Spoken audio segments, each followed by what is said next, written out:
Who know what's going on, beautiful people? So in this video, I'm going to talk about something completely different that I actually don't even hear a lot of people talking about on YouTube. And that is how to make your offer, right? Not what your offer should be, but how do you present it to the seller? Have you ever thought about that? Right? So you're not going to want to miss this. Before I go any further, I have to do the ads. Please like, subscribe, share, all of that amazing stuff, and check out the descriptions below because I have some incredible events coming up. But let's get into making your offer to your sellers. Specifically, when this doesn't really even have to do with wholesaling specifically. Actually, let me reframe that or change that. But I see so many new investors who come in, and I get it because I was that person too at one point, um, where you're about to make your offer using the golden formula, which I do 70% of the ARV minus repairs, right? So many times new investors tiptoe around their offer, right? So if they know that they need to be making this offer at, let's just say, $70,000, they're going to say, hey, Mr. Seller, I think I can offer you $70,000. Like they say it like scared almost. They say it in a way where they believe that maybe the seller is going to lash out at them or the seller's going to cuss them out or something crazy, but they're not most of the time, okay? But here's something crazy, and I really need you to hear me out on this, okay? People feed on your energy. If your offer sounds doubtful, if you sound doubtful, if you act like you're nervous, your sellers feel that and they can sense it and they know that you're not confident in your offer. So here's the thing, what I need you to do, I need you to actually change your mindset. I need you to go in here and think and believe that this seller is going to expect or accept your offer. I know this sounds crazy. I know that you don't hear a lot of people talking about this, but I expect a seller to accept my offer when I go in there. I make my offer with big energy, and I'm talking about I expect them to be happy about my offer. I really do. So it would sound something like this for me, like, hey, seller, guess what? I'm super excited. Your offer actually came back a lot higher than what we were expecting, right? And I'm saying, so it sounds like, or no, I wouldn't say it sounds like. So what we would do is we would offer you $70,000 and we can still cover all of the closing costs, right?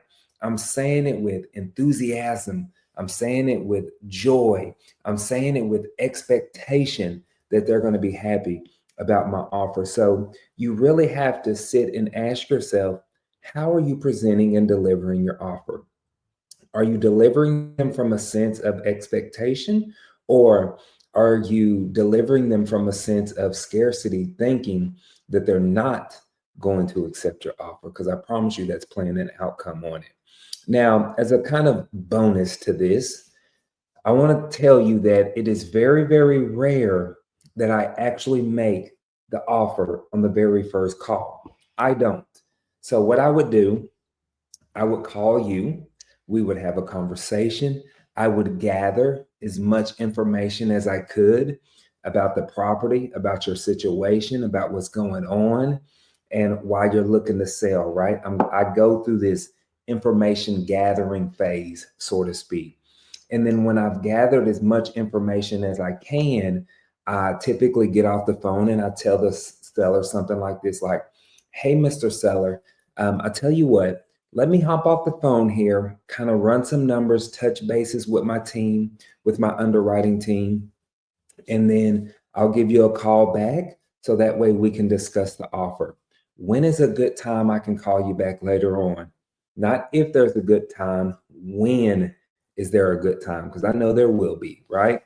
So this way, I do this for multiple reasons. Number one, if I'm cold calling somebody, think about this. This is a cold call. They're a cold lead. They don't know who I am. They don't know what I want.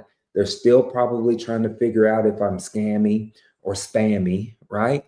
And so I'm going to try to build as much trust as I possibly can. But when I get off of that phone call and I schedule a call back, now I'm taking that from a cold call to a scheduled appointment. And when I do that, when I call them back, they know who I am, they know what I want, they know why I'm calling, and they're expecting my phone call. So now that seller's mindset is completely different because we've had a conversation prior to. This isn't the first time we're talking to each other. And also the mood changes when you're calling that seller the second time, right? Because now their guard has been let down just a little bit. And so that's why I rarely give a call on the first time. And then secondly, I mess up. I stumble on my words. I do it in these videos. I'm not perfect. I'm far from it, right? And so if I'm having a conversation with the seller and they're leaning into me really hard, well, guess what? Now I get a chance to get off the phone, get my mind back in the game, get me a shot of bourbon or whatever it is that I need to get myself back together, right? And then I can call that seller back and give it a go around, go in for round two, and that way try to build a little more trust and a little more rapport. Okay, so that's why I don't always give that offer. Actually, I never give that offer.